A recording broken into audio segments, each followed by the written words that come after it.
Hello, hello. Hope you guys doing fantastic today.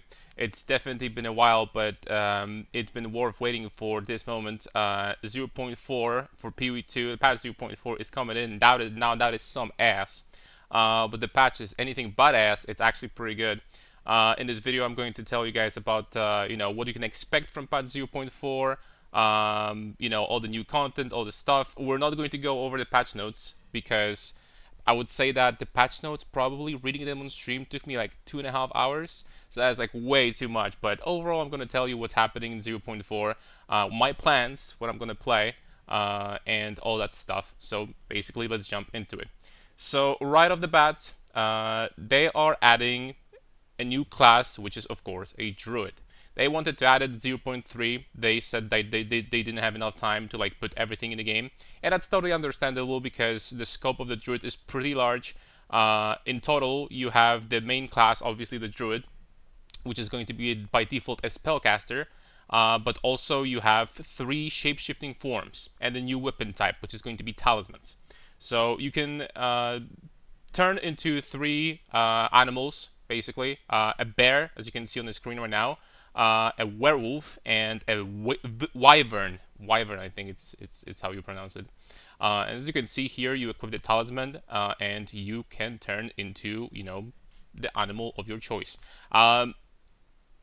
There is something that I didn't expect. I thought that how they're going to design it is that they're basically going to like create a druid, a new class, and then different ascendancies will specialize in different shapeshifting forms. Or maybe there's going to be ascendancy called shapeshifter, and he's going to like turn into different forms, right? I was wrong. What they did basically is that every single class can turn into these animals, and basically utilize their skills. Of course, Druid will also have two ascendancies. They announced two ascendancies that they're going to add, and I have to say that at least one of them definitely has, the edge towards being like, for example, a bear, because many of those skills that the shapeshifting forms will be using consume glory and stuff like that. So there's support there, right? They consume rage also. Shaman has a node that gives him great rage sustain. It's basically death articulated node, the gloves that give you permanent rage generation. So the shaman will have that. So there is definitely going to be a benefit, additional benefit, if you want to be a shapeshifter, to go for druid compared to other classes. But then, of course, I don't have to tell you, like we have classes like warrior. We have Titan with hulking form, which basically automatically makes every archetype better. You could, for example, do Smith of Kitala, which got buffed pretty hard this patch also. So many options to choose from. Now, the interesting part is that the shape-shifting forms all have like a different alignment, if I say so myself. So when you change to bear, you get to basically turn your abilities into fire. It's going to be like fire-oriented shape-shifting form. The werewolf, on the other hand, for the most part, like there's a showcase over here, right? So you can see what's going on here. There's like an ability that's a volcano. There's like a trample that you just go through the monsters and stuff like that. You can do something with war cries as well. There's going to be a mechanic that will utilize endurance charges, so that's going to be better, more or less. I do know also that apparently every form is going to come with some innate bonuses. I do believe that they said that bear is going to come with passive armor bonus, and armor applies to elemental damage. So, naturally, as a bear, you're gonna feel tankier, right? And this could be really interesting with Titan because you could get some gargantuan amounts of armor, and armor applied to melee, so apply to Ellie. So, it's something to mention, right? But Werebear is going to be, fire oriented. Then we have Wolf. Bear is supposed to be slower. Wolf, on the other hand, is supposed to be like quick and agile. As you can see, his attacks are way faster immediately, and he's going to like moving in and out of combat, stuff like that. Also, I do believe that he's going to have abilities that will give him summons. Like for example, he's going to be able to summon wolves, like summon like Wolfpack or something like that. So he's gonna have it's gonna be Wolf and his friends, right? So if you want to play with friends but you don't have any, This is, this is for you. I'm just kidding. But yeah, werewolf is going to be doing cold damage on the other hand, cold conversions and stuff like that. So contrary to bear, it's going to be some cold. Is it going to be good? Is cold damage currently good in the game? We'll see the numbers, right? But you know, it's definitely going to be interesting for people that prefer that monk type of playstyle because it's going to be faster, more agile. I guess bear is going to be for warriors, so basically me. So yeah, that's pretty much for the wolf. And then the last but not least, we have a wyvern. And oh boy, that surprised me a little bit because I thought we are gonna have two forms. We have three, and basically what you get to play in 0.4 is a freaking dragon. And the wyvern is going to be using lightning damage, the last element. And yeah, you're going to be able to use different type of stuff. You're going to be able to, like as you can see here, flap your wings. You will be able to, I do believe there's going to be an ability that allows you to like spit mud and then also like spit fire after that to like ignite the enemies and stuff like that. I think they're gonna yeah, there it is. You have an ability that like spits all these fireballs, basically Shyvana from League of Legends, right, at this point. Looking very interesting, looking very cool, definitely. I bet with enough area investment, these balls, these fireballs, and like these projectiles, lightning stuff, and all that stuff, could reach some gargantuan AOE. And especially if you play something like Titan, right, with hulking form. So with enough AOE investment, I think that this is going to be super fun to play. Of course, you'll still have to deal with the fact that you don't have a movement skill. So unless there is something, right, there's like, for example, like I don't know, like equivalent of leap slam for warriors. But yeah, you have to focus on movement speed as well. But I do believe that late game this seemed to be like really, really, really, really fun, right? So that's the Druid for the most part. I would say that I'm not going to show you all of this. Here, for example, just to showcase real fast, one of the ascendancies. This two-pointer gives you ability to put additional effects into your runes. These are only the basic runes. It's not going to work on, for example, Soul Cores. But as you can see over here on a Greater Iron Rune, additionally, you get a bonus of 14% increased effect of fully broken armor, which is actually pretty good. Honestly, it's actually pretty good. Depending on how many sockets you're gonna have, you can have exceptional gear also, right? But depending on how many sockets you're gonna have, that's potentially like insane amount of effect of fully broken armor, right?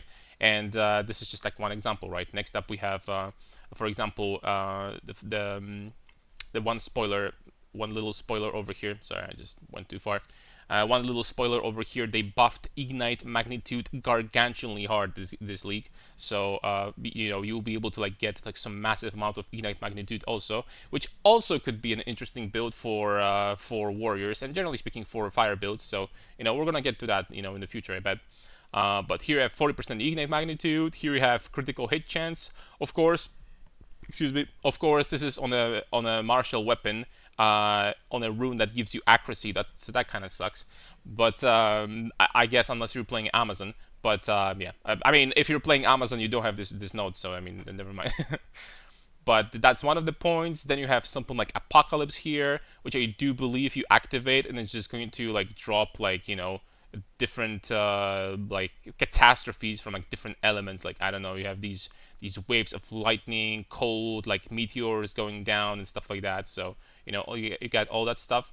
And one thing I skipped a little bit is that this node over here, which is really really interesting, because this seems to be perfect for bear, because bear's abilities will consume rage, right? And I do believe the rage is going to make these abilities stronger sometimes. Sometimes you will be able to use empower versions. This node is a 4-pointer, but it's pretty insane because it gives you known here loss of rage. So immediately you have the death articulated gloves, which are not cheap. You regenerate your 6% of your maximum rage per second over here. We don't know if these are the final numbers, but just reading from what we have here. Increases reductions to mana regeneration rate, also applied to rage regeneration rate. So you could, for example, get very very easily a lot of mana regeneration on your suffixes from your rings, and then get really really high rage regen per second easily. And then skills which are not default attacks cost +5 rage to use, which is fair enough. and +7 to maximum rage. So I do believe that these small nodes are also +4 rage and +4 rage each. So this would be +15 maximum rage in total, and like you're on full rage always. This is massive. This is huge. This is especially strong with other rage nodes on the tree that give you bonuses based on how much rage you have. You can really like generate basically like a lot of rage and have this rage stacker that gets a lot of additional armor, for example, and stun threshold. There's a node that gives you stun threshold based on how much rage you have. So you're gonna be like close to stun immune. You're gonna have insane amount of armor with this and insane amount of damage. If you're going to invest into some regeneration, you can use Berserk Spirit Skill, which will increase the effects of all of this stuff. So super strong. Really going to be fun to play with, and I'm pretty excited because this is probably what I'm going to league start with. So then the other ascendancy, not as exciting. To me personally, I saw some of the nodes. Some of them were really powerful defensively, but honestly, we would need to see what the other skills do because this ascendancy doesn't really have like a raw stats. They just have an abilities. Like for example, here there's this ability that when enemy is like I think prone for a stun or something, you can use your ability and it spawns the clone of the boss, and then you can hit the boss and the clone at the same time for like double damage. That's cool. That's kind of like I don't know if I would compare it to like the ability from Smith. You slam your hammer on the anvil and you just get a like buff you can use for like a couple auto attacks or something, a couple skills. I don't know if it's quite so RP tier like RPG tier, but this is at this point you're basically like it's fun little thing, but I don't know. I'm not sold on that. Anyway, that's it for the most part when it comes to Druid. One thing though I wanted to mention, why excuse me, why Druid seems so interesting and specifically Bear is this. And I am assuming that these numbers are way off, but I've no idea what they were thinking with this, right? I'm assuming that these numbers will go down by like 3 times or something on the release. But what it does basically is you need to have glory, but you will be generating glory. There are ways to generate glory. This is not a problem, right?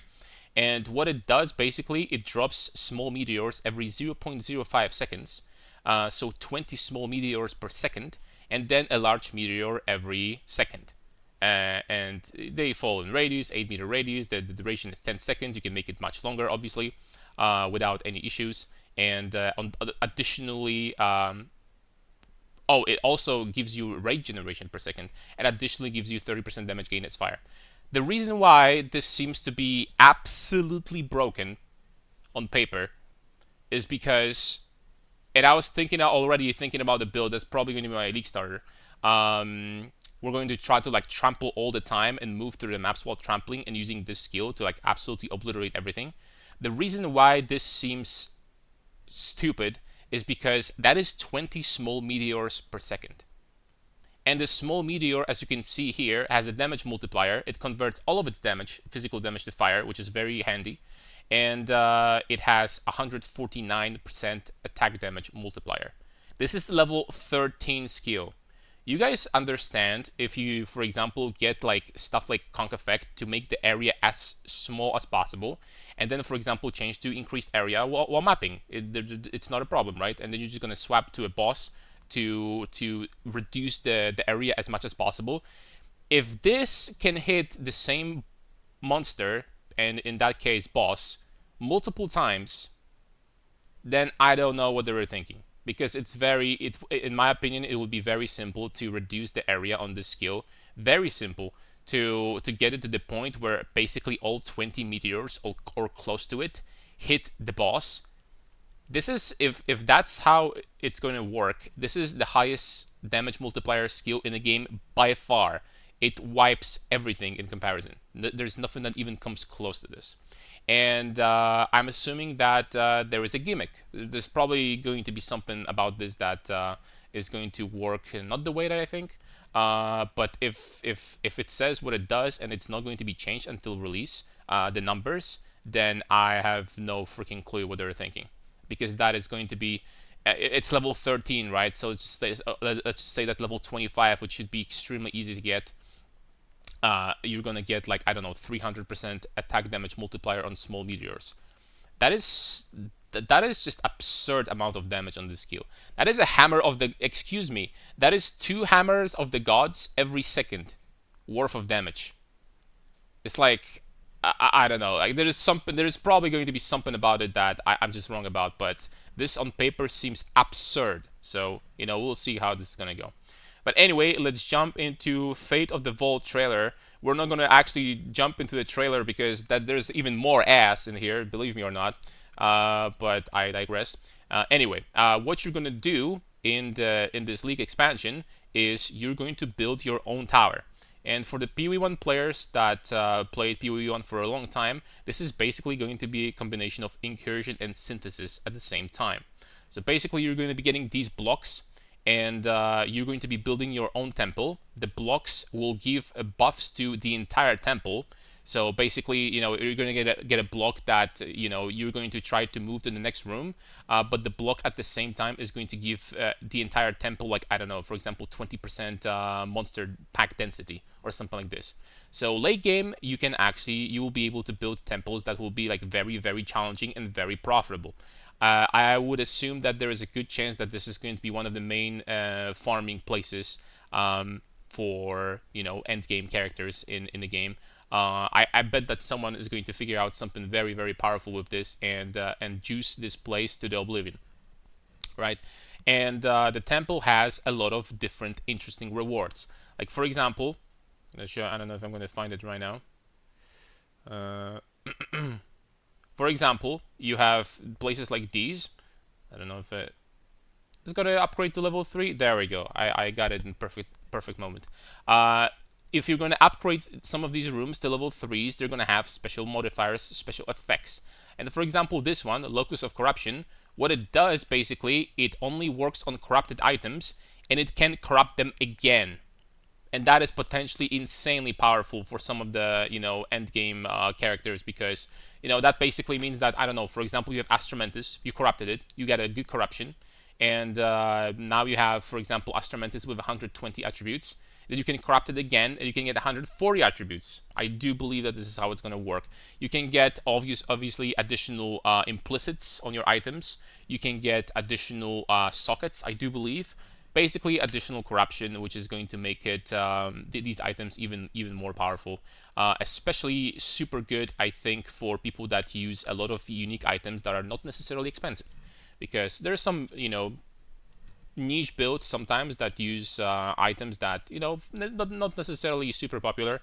They're going to be like 1 exalt or something like that, or even 10 exalt, and it's quite easy to get a version of the item that is corrupted and it's very good. Then you can just do the temple and try to get the item that is going to be even more powerful. And this is a pretty big damage or tankiness boost. It's definitely a pretty big power boost. So another thing that you're going to find, one of the other things is, first of all, they added like a lot of new lineage supports and other stuff. There was a lot, as I mentioned before, there's a lot of balance changes. So the link to the patch notes is going to be in the description if you want to see them for yourself. It's way too much to read, so I'm just going to skip that. But yeah, another item that you can do, another thing that you can do is, there is this item that gives you ability to remove. As you can see over here, I do believe that it's only going to work on items that are Vaal related, not on every single item in the game, because that will be broken. But for example, you have an item that is like Vaal related, constructed command, and then it's going to be crafted. And what happens is one of the modifiers is going to be removed, and it's going to add additional modifier to the item. Now this is extremely interesting because obviously some items have bad modifiers. And in a case where you can remove a bad modifier from an item and add a good one, that makes item much more powerful. This could potentially turn 1 exalt items into items that are going to be basically insane. like insane, super expensive. So we don't know exactly how the system is going to work yet, because we don't know like every item that you'll be able to use this on, and all the potential outcomes. But very interesting system, and yeah. Like for example, there's another example, like Soul Mantle. Instead of one of these modifiers, you're going to lose one of these modifiers, and instead you're going to get reduced totem duration, but 25% increased attack and cast speed if you summon totem recently. That's pretty good. That's 25% is nothing to sneeze at. That's pretty powerful, right? So, and it's just going to go on and on. And at the very end, you get to, of course, fight at Ciri. If I'm going to find her. Yeah, there we go. You get to fight the corrupted Aziri at the peak of her power. I don't know if there is going to be Uber version. Maybe there is this option that you can improve the tier of the fight as well, and the higher the tier, the harder it gets with better rewards. There is possibility that that's the case. And of course, she's going to have some special loot tables. For example, her staff at Ciri's Rule. I do believe what this item does is Mirror of Reflection. You will be able to. You will spawn these mirrors every now and then. I do believe it's like every 2 seconds, and they're going to last for 8 seconds or something like that. And every time you hit it with a projectile, it's going to like copy your projectile skill or something like that. As you saw there, like every time you would hit that, you would get additional Nova, Fireball Nova from the mirror itself. So more or less, that's what you can expect. I think very interesting, especially the alternative late game with the temple. It's definitely going to make the regular end game a little bit less boring, because you'll be able to do something else. So I'm really happy about these changes. Now, when it comes to the end game changes real fast, the most important changes, first of all, they added Abyss, of course, to the core gameplay. That the previous league is going to be in a game permanently now. That also means that you are able to juice Abyss, right? There is going to be Abyss tree, and this is absolutely massive, because the way you will be able to juice Abyss can potentially, together with tablets, I think can potentially make Abysses even stronger than they were last league, and more profitable. So super excited to see that. There's some extra ways of juicing now.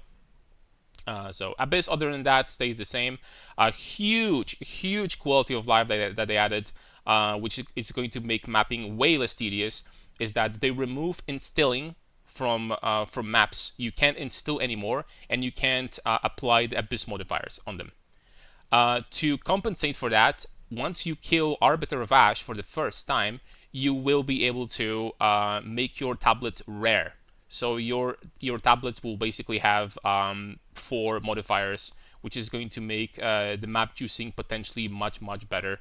And not having instilling is still not that bad, because you will still be able to have to run regular delirium. So, but first of all, another change about great quality of life, a lot of change that they made, is that they reduced the fog on the delirium tremendously. So it's the area is not going to be like all gray and like stuff like that anymore. Here's the thing about the rare tablets, right? You'll be even able to corrupt them for 5 mods if you want. But other than that, I think that these endgame changes will be much more enjoyable. Endgame is going to be much more enjoyable, and it's not going to be as tedious, right? Especially with the fact that you can now do the temple as well, the Vaal temple. So I think it's going to be good. Additionally, after that, they reduced the density of monsters on all maps by 40%. As a compensation, they added 40% life to monsters, 40% more experience, and 40% more loot. So basically, you're not going to have as many monsters, but you're going to have basically similar results, right? The same XP, same loot for the most part. This obviously is, by many people, this change was not very much appreciated, because PoE was always about like killing screens of monsters. Personally, I don't mind. This will hurt some builds though. If there are builds that, for example, rely on like being able to like hit as many monsters as possible, or builds that will rely on like huge explosions, like for example Herald builds or something like that, probably these builds are gonna have worse time this league. But all in all, I don't think that's going to be that big of a deal, especially with the tablets being rare now. You will be able to probably put some of that density back into your maps. So I wouldn't say that this is going to be a huge problem. I think that Breach plus Delhi plus Abyss combined is still going to be like a lot of juice and plenty of monsters to kill. And keep in mind that every monster now is going to have 40% more loot baseline. So I think these changes, I think that people may be like, freaking out a little bit too much, but we'll see. Another huge change is that they apparently improved the performance by a lot. They said that on some PCs you will be able to see like about 50 to 60 to 70%, maybe even improvement, depends on your PC. And I bet the additional improvement is going to come from the fact that they reduced the amount of monsters by 40%. So that's definitely going to help as well. And yeah, at the end, like they're just showcasing some of the stuff that they did. Smith got buffed, like some of the notes here, as you can see, 100% reduced critical damage bonus from one of those, 25% increased spirit on the body armor. There is one that is crazy, by the way, for 1 point. Unaffected by damaging elements, so for 1 point you're unaffected by bleed, poison, and ignite on a live character. That's pretty insane. That's pretty insane. Heat proving is pretty damn insane now. So I definitely wanted to. I was laughing on the stream that I wanted to make a character that is only going to use literally 8 points here, a Smith of Kitava with 8 freaking crafted points. Nothing else whatsoever, just literally these. And I think I might go for something like that. Not gonna lie. But that's going to be later. Like as I mentioned, probably the first build is going to be a probably for sure the first build is going to be a bear. So that's pretty much it. After that, they just show supporter packs. So that's pretty much it. These are, I would say, the most important changes. Of course, I'm going to link you the patch notes in the description. It would take way too long for me to Oh, another big change. They added 250 passives, by the way, to the tree.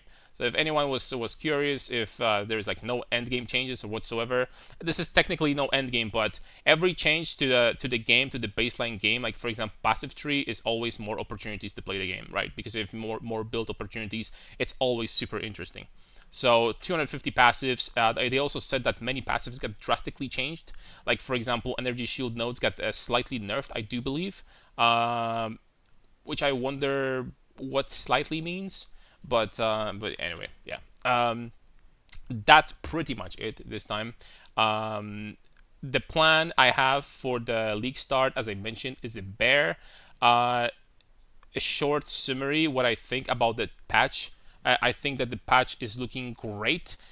It's just not overwhelmingly great. I was hoping for some bigger endgame changes, but I'm definitely not disappointed, because the main issues that the endgame had before is that number one, it was after some time it was repetitive. Number two, it was tedious to micromanage all this stuff, tablets, crafting every single map, putting oils in every single map, all that stuff. That was too much in my opinion. Now all of that, majority of that got removed. Now it's going to be way more smooth. So I think that a lot of that tedium is going to go away, and it's going to feel much better to play in the end game. And additionally, you have like an alternate end game, which is going to be Temple, and then Abyss added to the core game as well, is going to make things really cool. And I'm really excited, to be honest. Druid is looking great. New passive, especially that it's strength intelligence. So like I'm a warrior player, so we're definitely going to be able to cook something up with that. So I'm really excited. I think that the patch is going to be great, and yeah, can't say enough good things about it. Yeah, we're going to be running practice runs throughout the entire week. Also, soon I'm probably going to start streaming on YouTube. So if you want to join like a live stream, then feel free to do so. And yeah, that's pretty much it. I wanted to make this video 20 minutes. Of course, it's already almost 30, so classic video from me. But yeah, if you're gonna have any additional questions or something, feel free to let me know in the comments. And hope you guys will have a fantastic evening. And God bless, my friend. See you next time. Bye bye.